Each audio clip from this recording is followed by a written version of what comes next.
É o podcast Manual do Luto, realização do Grupo Cortel, para falar de perda, de saudade, de dor, de ausência.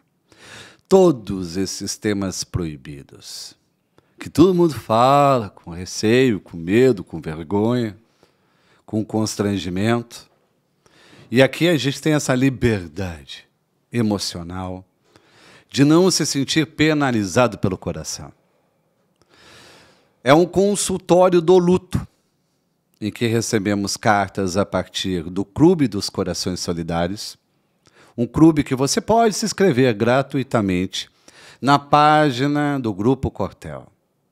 Receberá uma carta por semana e poderá trazer suas reflexões para junto de nós, que serão lidas no nosso podcast. Estamos aqui com Camila. Olá, Fabrício. Olá.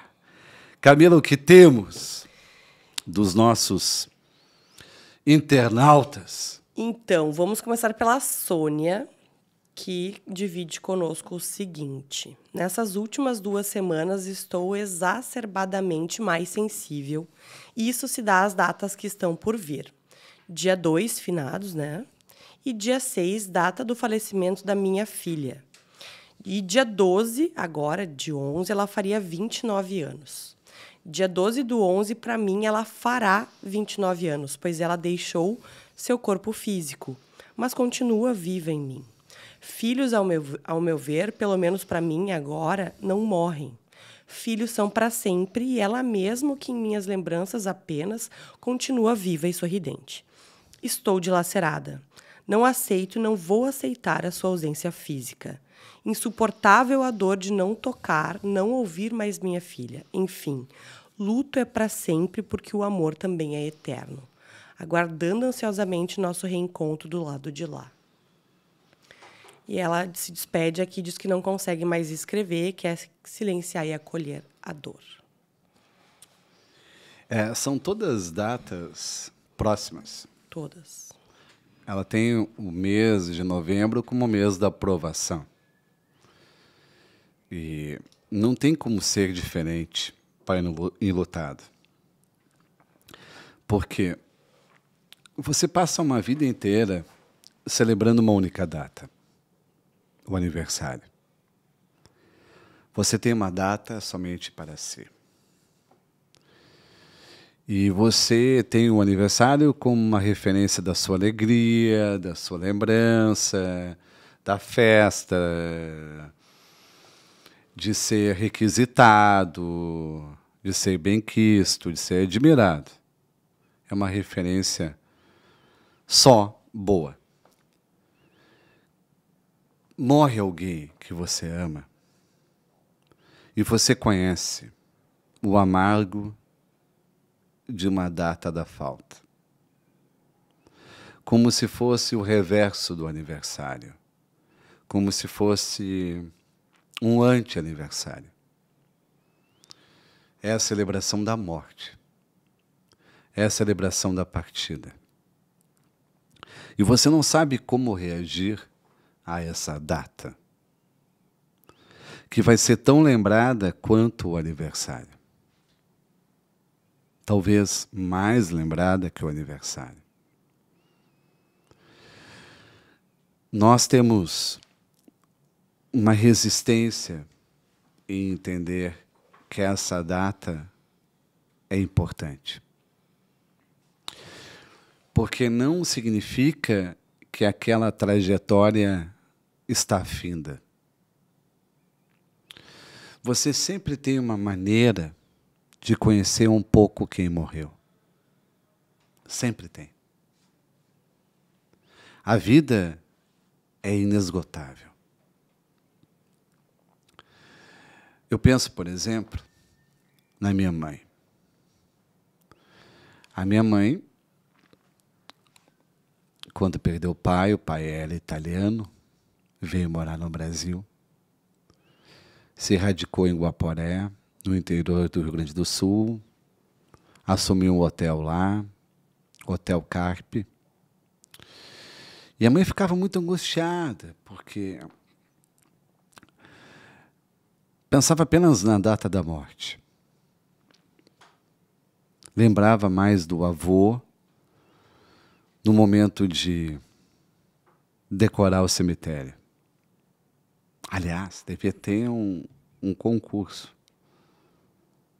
no cemitério, quem deixa a lápide mais bonita. Eu concordo. Deveria ter um concurso, como tem aquele concurso da rua mais iluminada. A casa mais enfeitada e A decorada. casa mais enfeitada. Porque a gente deveria cobrar mais o zelo aos ausentes, que são vivos na nossa memória. Tem gente que enterra e nunca mais. Sim, tem. Deixa aquele espaço, que é um terreno baldio. Se não tivesse o cuidado do próprio cemitério com o espaço, teria mato. Teria. É importante, eu acho, incentivar, valorizar.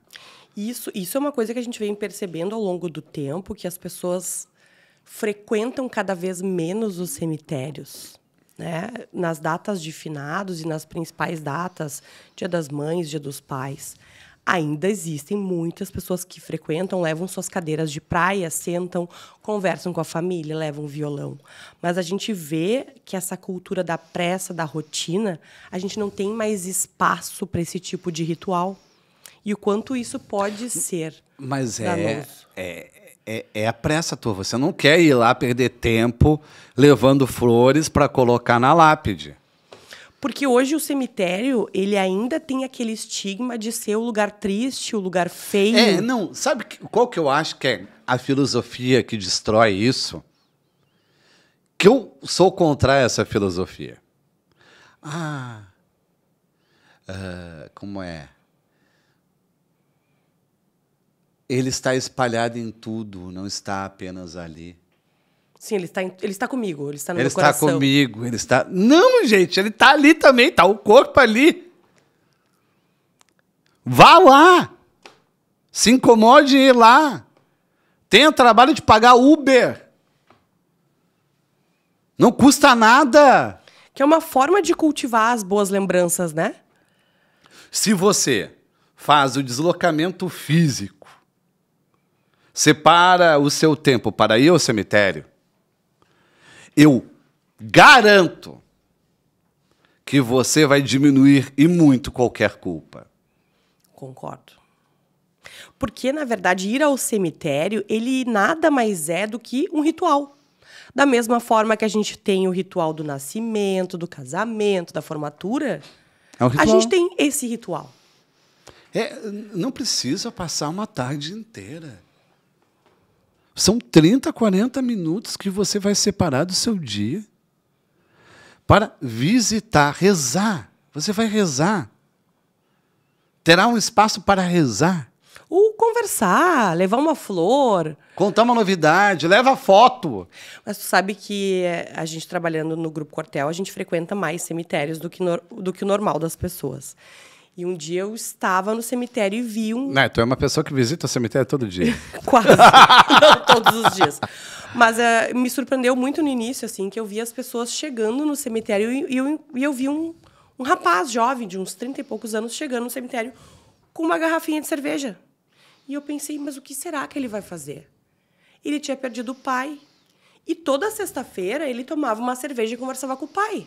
O que ele tinha ido fazer no cemitério? Tomar cerveja e conversar com o pai. Esse álcool nem entra no sangue.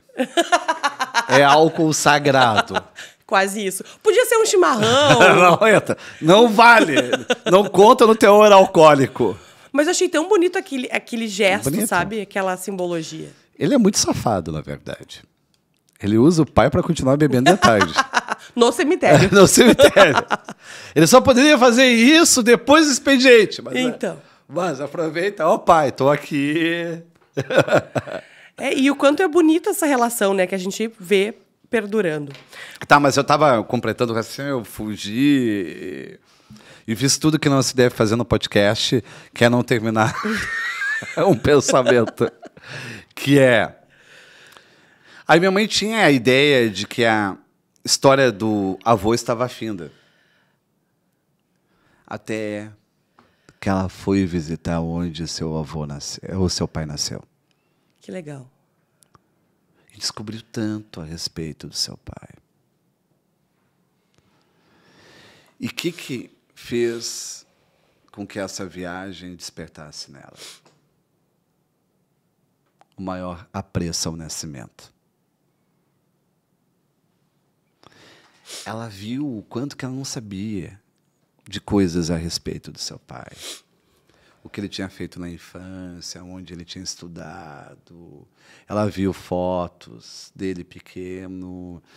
Ela viu o quanto que os parentes são parecidos. Encontrou seu pai nos parentes vivos. E foi um choque. Porque nós guardamos os nossos mortos na nossa memória que tivemos com ele. Do que a gente viveu, né? E esquece.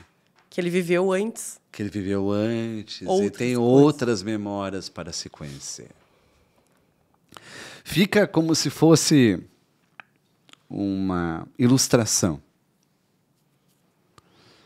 Conheça um pouco mais do seu morto para lembrar mais do nascimento. Muito bom. Não se encerre. Não encerre a busca com o fim dele. O fim dele é o início de uma expedição para saber quem ele foi. Nós sofremos porque parece que não teremos mais lembranças. Mas não. Você pode aprender um pouco mais sobre aquela pessoa. Agora, retomamos. Agora retomamos, então. A gente tem um relato aqui da Caroline.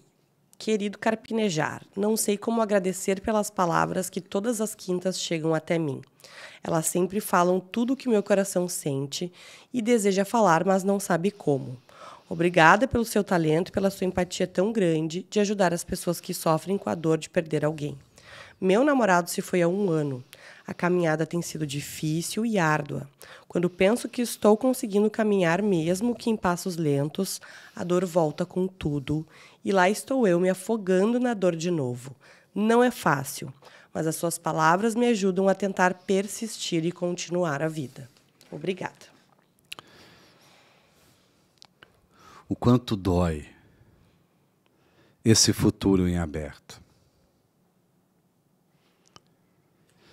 Talvez perder um namorado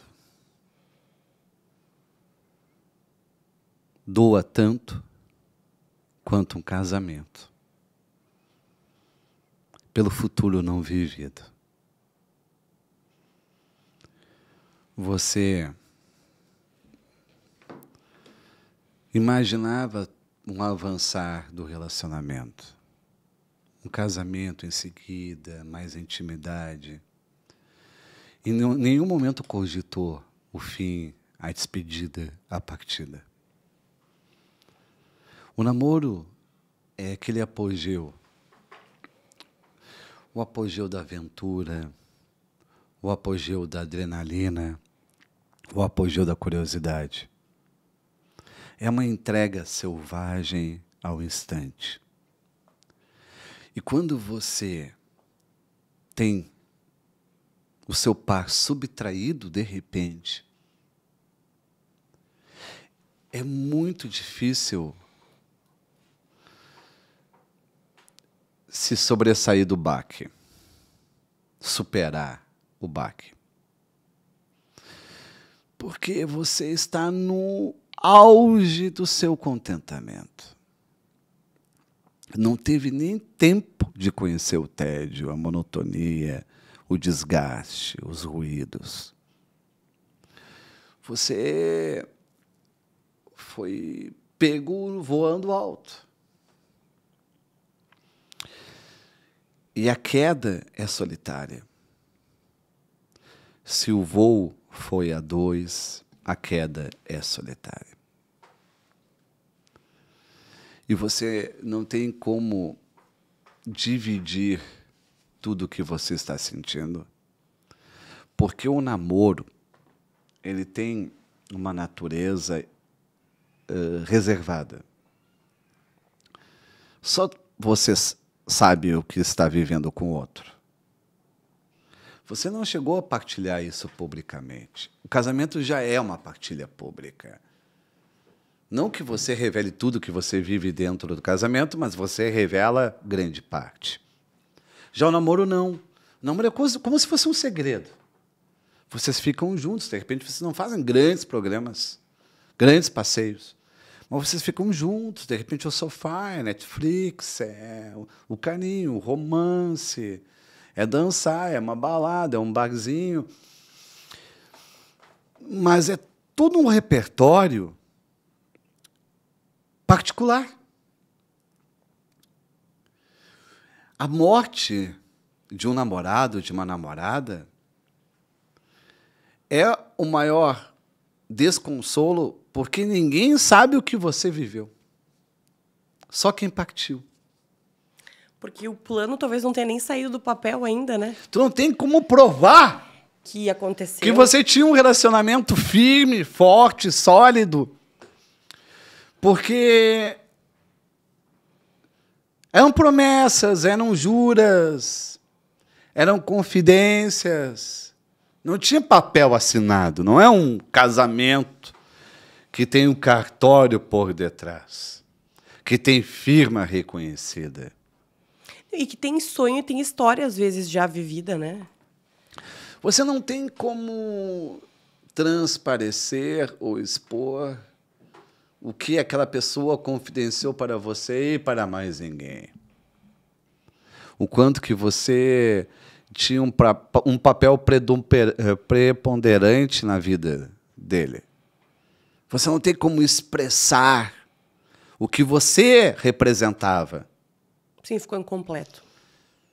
Você é injustamente uma namorada, um namorado, que não tem um peso de um irmão, um peso de um pai, um peso de uma mãe. Até no enterro, você é uma figura de apoio, um coadjuvante. Sofre muito mais o namorado ou namorada por falta de espaço, por falta de lugar, por falta de destaque. Você não entra no testamento. É como se você não existisse. Você é a pessoa que mais vivia com a outra. Você é a pessoa que mais vivia com quem partiu. E, de repente, a família apaga a sua existência. Você não tem como chamar a sogra de sogra. Sim. Você não é reconhecida. Eu entendo o sofrimento dela. Todo mundo que perdeu um namorado, uma namorada, viveu um ocaso. Ou seja, tem que lidar com a perda e tem que lidar com o preconceito de não ser reconhecido na perda. Como se a dor não fosse legítima. Como se fosse uma dor espúria, uma dor distante. Você não tem um grau de parentesco para provar a proximidade. É como se fosse um namorinho. E você é a pessoa que está mais sofrendo no enterro. E a que menos é consolada. Porque os pais não acompanham o namoro. Os amigos acompanham o namoro de longe. Mas a família mal sabe. A família é a última a saber do namoro. E sempre tem resistência a incorporar pessoas e nomes fora, novos. Isso que a gente está falando é importantíssimo. O estigma que tem o namorado ou namorada de quem partiu. E aí a gente vai para uma outra situação que também é uma situação difícil, que a Vanilda traz aqui, que é de viver o luto antes dele acontecer. Marcelo, meu grande amor, meu parceiro durante 21 anos, foi diagnosticado com uma doença renal crônica quando tínhamos uns 6 anos, mais ou menos, de casados. Não podia fazer transplante e não seria curado. Meu mundo e o dele nunca mais foi o mesmo. Sabíamos que em algum momento a doença o levaria. Então, nossa vida foi um misto de dor e, ao mesmo tempo, luta. Ele foi guerreiro, não deixou de ter alegria e continuamos nossas vidas. Só que, para mim, ver ele lutando tanto e sabendo que seria em vão, me destruiu. E em maio de 2023 ele se foi.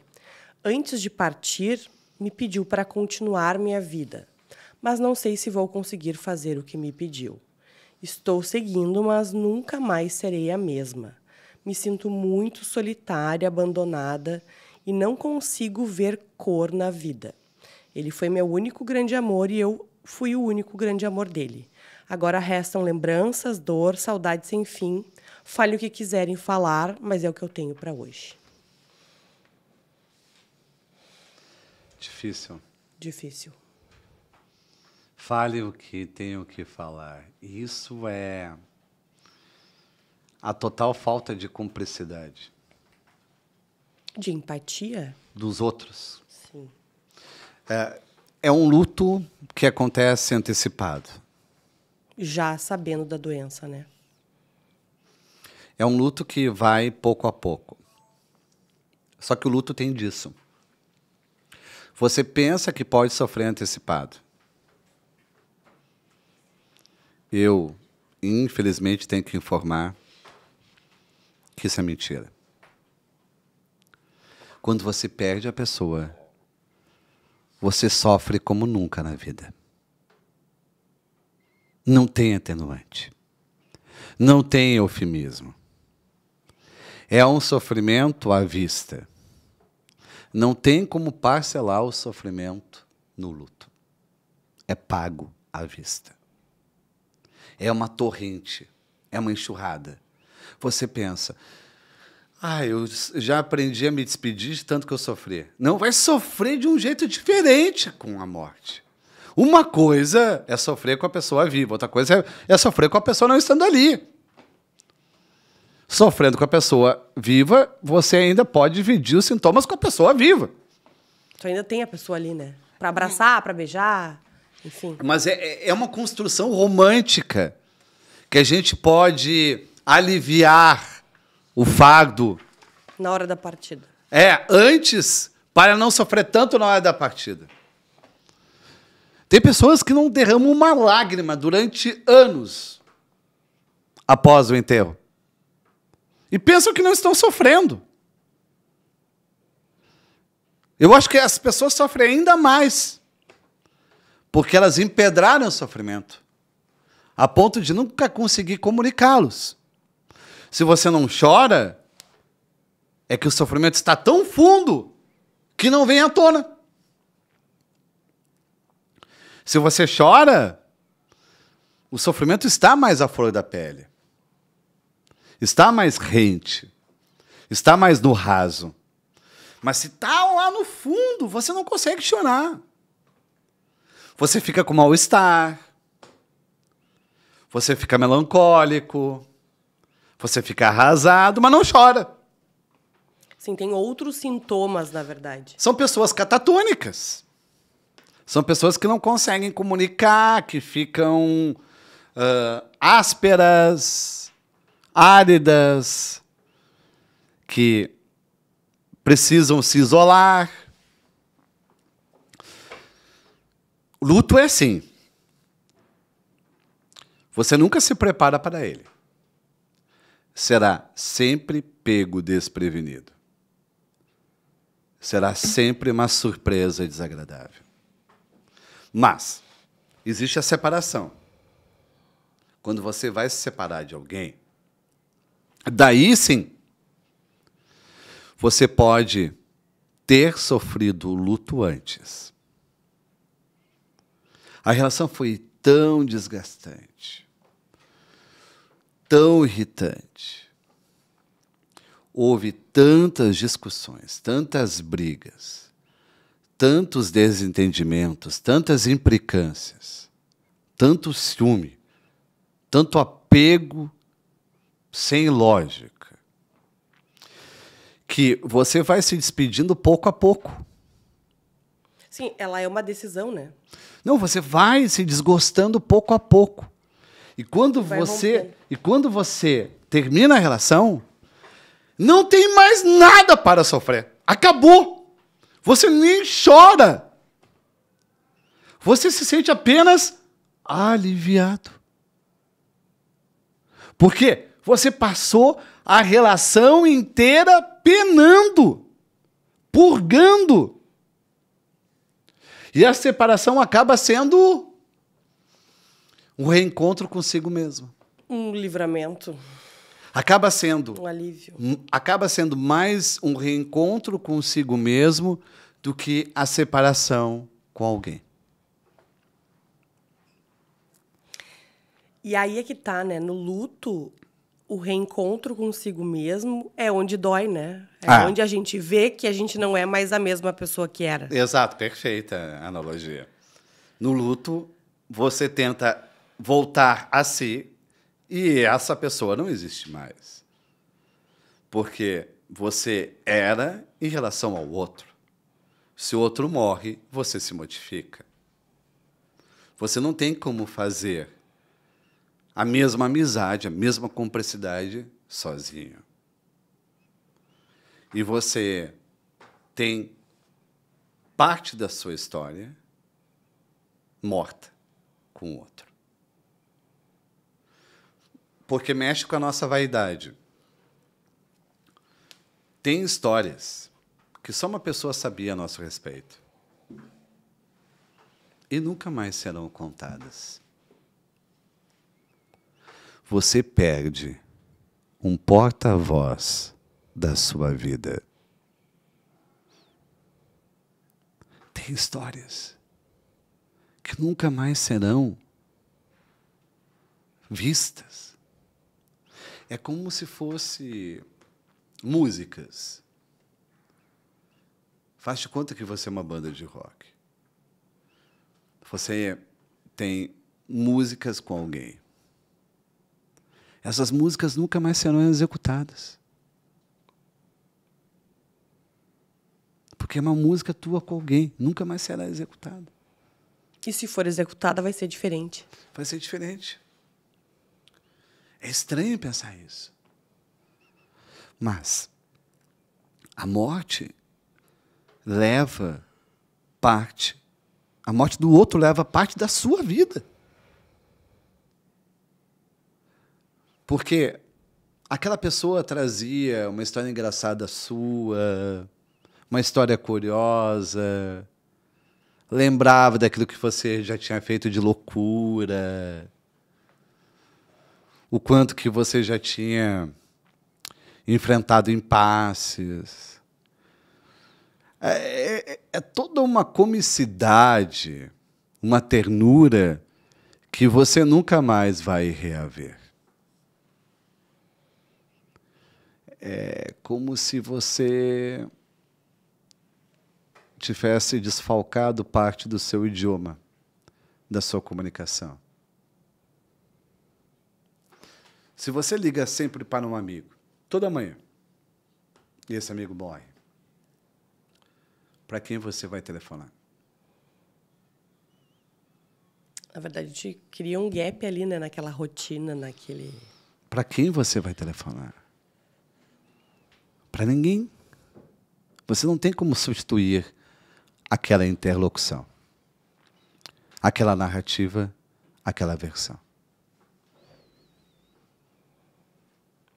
Acho que seria o momento de fazer aquela sua reflexão, né, no dia, ocupar aquele espaço pensando nos seus próprios sentimentos, de como seguir?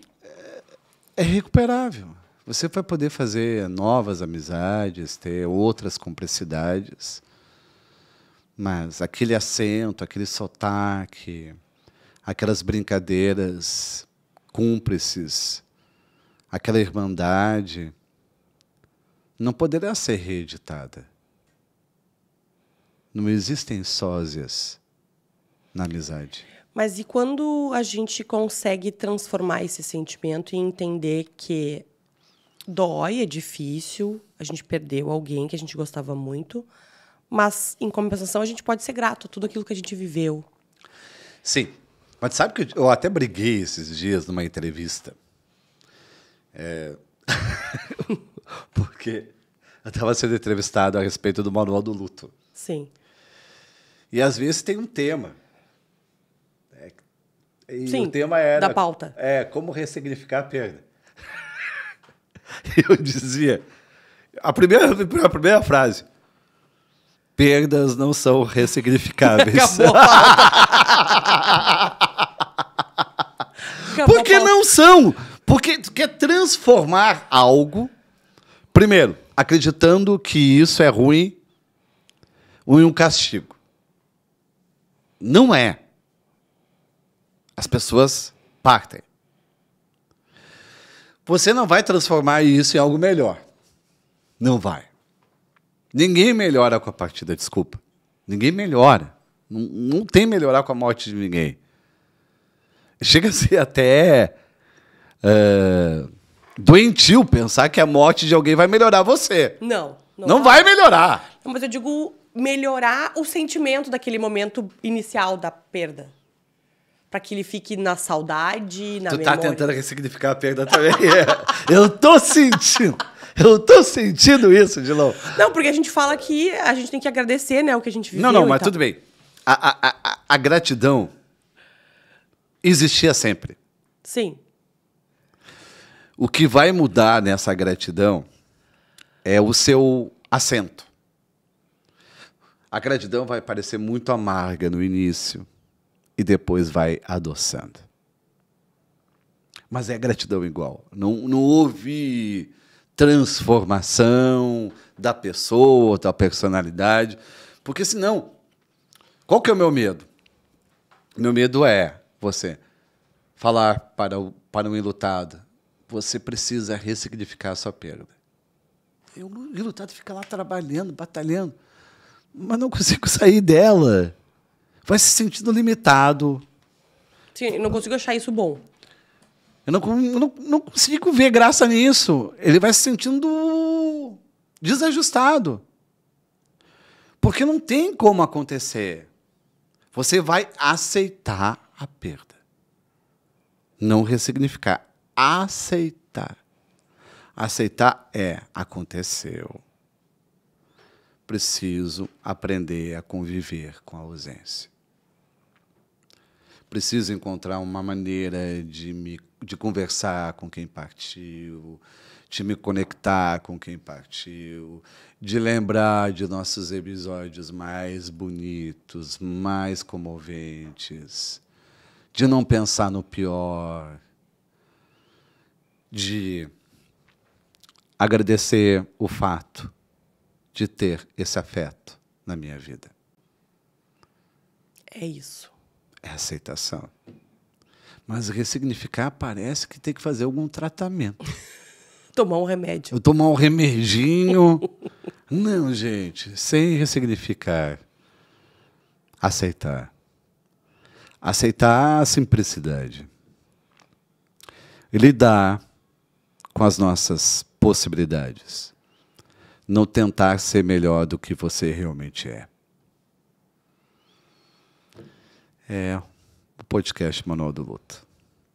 Se encerrando para um próximo e para um próximo, e que você fique viciado nas nossas reflexões. Agradecer, Camila, muito obrigado. Obrigada eu, Fabrício. Fabrício Carpenejar, Manual do Luto.